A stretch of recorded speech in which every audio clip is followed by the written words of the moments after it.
കൊണ്ടോട്ടിയിൽ കാരുണ്യയാത്ര നടത്തി private bus owners association. സഹപ്രവർത്തകനും ബസ് ഡ്രൈവറുമായ ചെറുകാവ് പൈക്കാരത്തൊടി അഷ്റഫിന്റെ നിര്യാണത്തിൽ അനാഥയായ കുടുംബത്തെ സഹായിക്കുന്നതിനായാണ് കാരുണ്യയാത്ര നടത്തിയത്.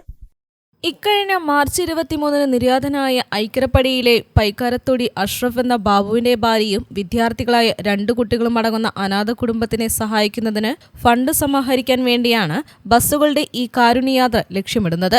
സ്വന്തമായി സ്ഥലവും വീടുമില്ലാത്ത ബാബുവും കുടുംബവും വാടക ക്വാർട്ടേഴ്സിലാണ് താമസിച്ചിരുന്നത്. കൊണ്ടോട്ടി ബസ് സ്റ്റോപ്പിൽ വെച്ച് ആരംഭിച്ച യാത്ര circle inspector A Deepakumar flag off ചെയ്തു.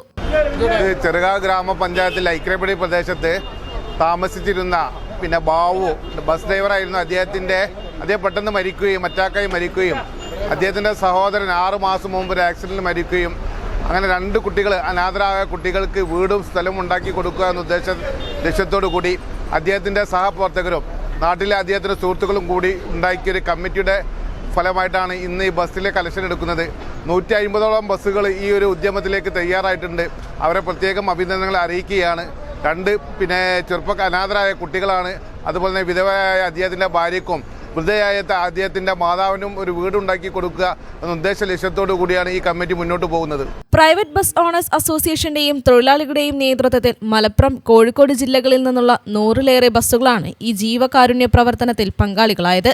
20ഓളം ടൂറിസ്റ്റ് ബസ്സുകളും സമാന്തരമായി കാരുണ്യയാത്രയിൽ പങ്കാളികളായി. രാവിലെ മുതൽ തന്നെ യാത്രക്കാർ ഇതുമായി സഹായിക്കുന്നുണ്ടെന്ന് ബസ് ഉടമ പ്രതിനിധികൾ, കുടുംബസഹായ സമിതി ഭാരവാഹികൾ എന്നിവർ പറഞ്ഞു. ബസ്സുകളുടെ ഒരു ദിവസത്തെ വരുമാനവും തൊഴിലാളികളുടെ വേതനവും പൂർണ്ണമായും കുടുംബത്തെ സഹായിക്കുന്നതിനായി നീക്കിവെച്ചു. ഇതിന്റെ കൂടെ തന്നെ നാട്ടിലെ പ്രധാന പ്രദേശങ്ങളിൽ നാട്ടുകാർ ഫണ്ട് കളക്ഷനും നടത്തുന്നുണ്ട്. ചടങ്ങിൽ ചെറുകാവ് ഗ്രാമപഞ്ചായത്ത് president P K Abdullakoya, N Achu, P V A Jaleel, C Muhammad, Urvara Kunhikka, T P S Najeeb തുടങ്ങിയവർ നേതൃത്വം നൽകി. News bureau, Kondotty.